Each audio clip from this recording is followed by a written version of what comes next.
Hey everyone, Justin with Deep Dive Stocks here, and today we're going to be looking at the top 5 hedging heat map patterns that you need to know to get the maximum extent out of the hedging heat maps. So let's go ahead and get started.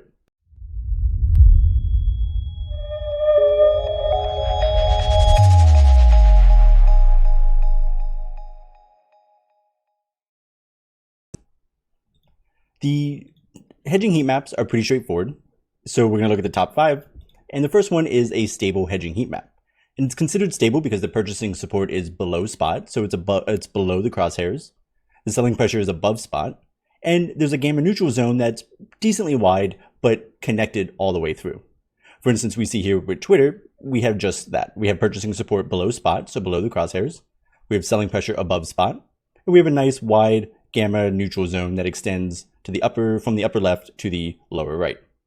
This is stable because if spot falls, it will fall into purchasing support, which will help buoy the stock back up and hopefully prevent too large of a downside movement.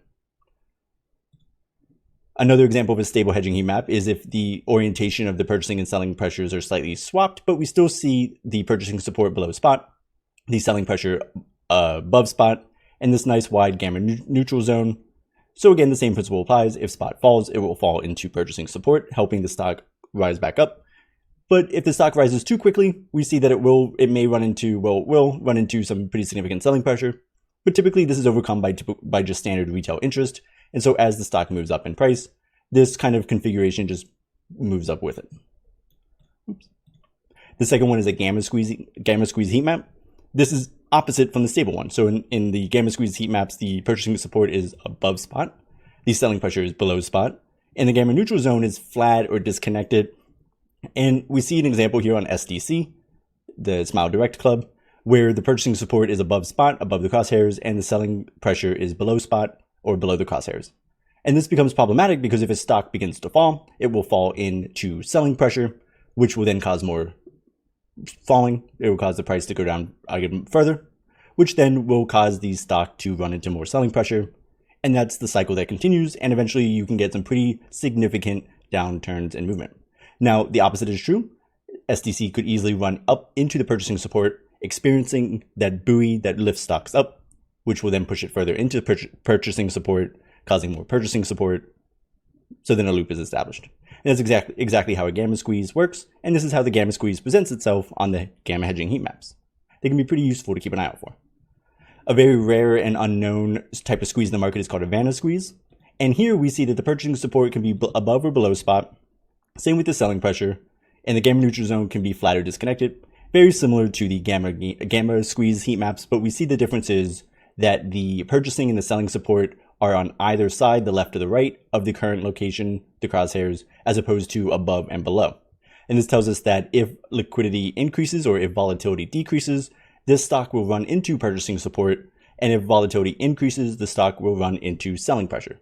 Again, this can be problematic because if the stock's price falls while volatility increases, this will cause a feedback loop whereby the stock will continue to be pushed down, increasing volatility, and so it will be stuck in this very dangerous configuration. And this is how it presents on the Gamma Hedging Heat Maps. The fourth example is the Arrowhead Heat Map. And here we see that the purchasing support can really be either directly on or it surrounds the crosshairs. Same with the selling pressure. And the gamma neutral we're going to see kind of surrounds the purchasing or the selling support in an island. And here's an example. We see that the crosshairs are currently in an island of purchasing support. The gamma neutral zone wraps around it. And then on the outskirts is the selling pressure.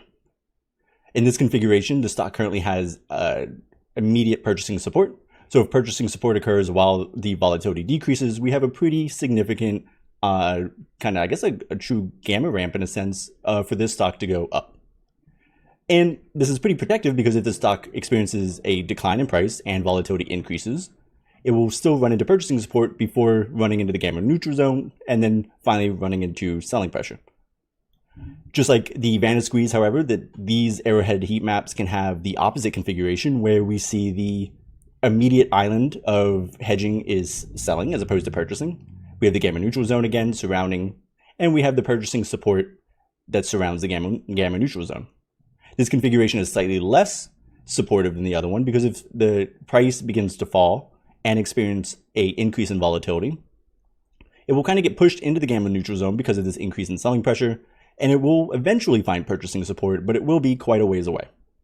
For instance, if volatility and spot move on a 1-to-1 basis, we see that this stock won't reach purchasing support until about 220, which its current price is 250, so it's a pretty significant decline, and volatility will have to go up at least 6 points.